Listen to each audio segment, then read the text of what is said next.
Cidade Verde na Copa, entrevistando o supervisor da Confederação Brasileira de Futebol, Américo Faria, já há quase 3 décadas, né, dentro da CBF, completando aí 3 décadas.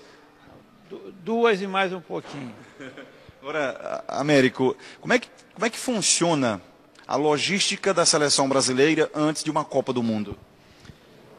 Bom, antes é a observação, é ter vamos dizer assim, todas aquelas necessidades atendidas para que a comissão técnica aí mais o Dunga, que é o treinador, e o Jorginho, que é o assistente, para que eles possam observar toda essa gama de atletas, de jogadores brasileiros que podem fazer parte da seleção brasileira. Começa aí. Depois é o apoio propriamente dito para que seja feita a convocação. E em função disso, depois que ela é efetuada, todos esses contatos para estabelecer que no dia da apresentação, todos os jogadores convocados estejam se apresentando naquele horário previsto. Você está na seleção desde a década de 80, final da década de 80, não é isso? Começamos em 89 com o presidente Ricardo Teixeira. Depois deu um tempo e agora voltou? Fui até 98, quando o Zagallo saiu, eu também saí, retornei antes da Copa de 2002. Com uma função também diferente, você agora coordena toda a base da seleção brasileira também, não é isso? A partir de janeiro de 2007, passei a coordenar também as categorias de base e o futebol feminino. Seleção para a Copa da África do Sul 2010, como é que você poderia falar para o povo do Piauí em relação a essa convocação que saiu, em relação à seleção focada na conquista do hexacampeonato? Tá diferente esse trabalho em relação aos outros anos? Ele está muito mais coeso? Ele está mais assim no ápice para a conquista de um título? Bom, são situações aí diferentes. Bom, primeiro a questão da logística, né? É muito importante você ter boas acomodações, não são acomodações luxuosas, mas aquilo que é necessário, ter a tranquilidade, tendo próximo do campo local de treinamento. Então, a grande dificuldade na África é que, dentro dessa experiência que a gente tem acumulado ao longo dos anos, trabalhando em várias comissões técnicas, o primeiro item que uma comissão técnica deseja, se for possível, é a exclusividade. Para você ter exclusividade num hotel, num local que você vai ficar alojado, vai ficar hospedado, se o hotel é muito grande, isso é praticamente impossível, porque a despesa ficaria absurda. Então, o que acontece na África? Na África você tinha grandes hotéis, de grandes redes hoteleiras, e o que eles chamam de lodges, que são bangalôs espalhados com um corpo central, onde é o restaurante. E acontece que nós vamos disputar a Copa da África do Sul vai ser no período de inverno. Então, ficar nesses lodges seria contraproducente, porque você teria que se deslocar para o restaurante à noite, andando 50, 100 metros, e, vamos dizer assim, a equipe ficaria espalhada. E, em contrapartida, apesar da exclusividade que você teria nesses locais, em contrapartida, se você quer ficar reunido, vamos dizer, tudo num bloco só, seriam os grandes hotéis. Então, a dificuldade maior, em princípio, foi essa, até que nós achamos um hotel que estava em construção, ao lado de um campo de golfe, onde nós vamos aliar essas duas coisas. Nós vamos ter a exclusividade, montado dentro de um hotel, num corpo só, com a refeição, o lazer bem próximo dos quartos. Essa na parte que se refere ao hotel. Na parte de treinamento, nós temos uma escola onde foi construído um campo de futebol. Nós estivemos lá no início do mês, está praticamente pronto o campo, só falta marcar.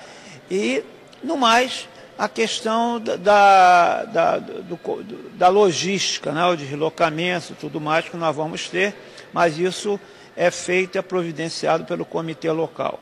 Sobre a expectativa para essa Copa, posso dizer a você que nós estamos com um grupo, o grande mérito do Dunga, além da questão dos treinamentos, dos resultados que ele tem conseguido, foi fazer com que o importante seja a seleção.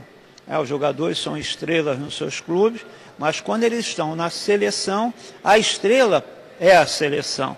Então essa compreensão é importante. Nós sabemos que existe uma dificuldade, que esses jogadores são semideuses nos seus clubes, e de repente, quando eles vêm, eles perdem essa áurea e passam a fazer parte de uma estrela que é a seleção nacional. Então, eu acho que a gente sente, né, o espírito, o comprometimento desses atletas com a seleção. Esse é um dos grandes méritos da seleção aqui para frente. Se vai ganhar, nós não sabemos, mas com certeza estamos num bom caminho. Qual foi a logística durante o tempo em que você esteve como supervisor da seleção brasileira, mais difícil de todas?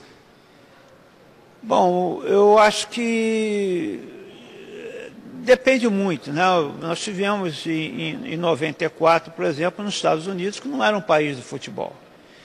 Eu me lembro que a primeira vez que eu fui visitar o local onde nós ficamos hospedados, fizemos a nossa base, era um hotel que nós achávamos que tinha exatamente aquilo que nós precisávamos, que nós necessitávamos, mas os donos do hotel não queriam alugar o hotel. Não, imagina alugar o meu hotel para um time de brasileiros de futebol. Quer dizer, ele não tinha essa cultura e achavam também que o brasileiro era baderneiro, iam fazer bagunça e tudo mais e tal. E para nossa alegria, eu me lembro que no dia que nós deixamos o hotel, que nós tínhamos que ir para outra cidade por força da nossa progressão na própria Copa, esses donos, essas mesmas pessoas, senhores, estavam com lágrimas nos olhos, porque nós estávamos saindo. Quer dizer, isso são grandes coisas, são grandes vitórias que o futebol brasileiro tem, que a seleção faz com que o brasileiro tenha, às vezes o grande público nem saiba disso, mas foi uma vitória não só da seleção, mas como do Brasil também, como ser humano, porque a impressão que se tinha era uma do brasileiro e com essa reação que eu falei para você que realmente nos sensibilizou bastante. Tem um detalhe, eu não sei se você vai afirmar, mas essa sua logística também tem a ver até com o hino nacional brasileiro? É um cuidado que a gente tem.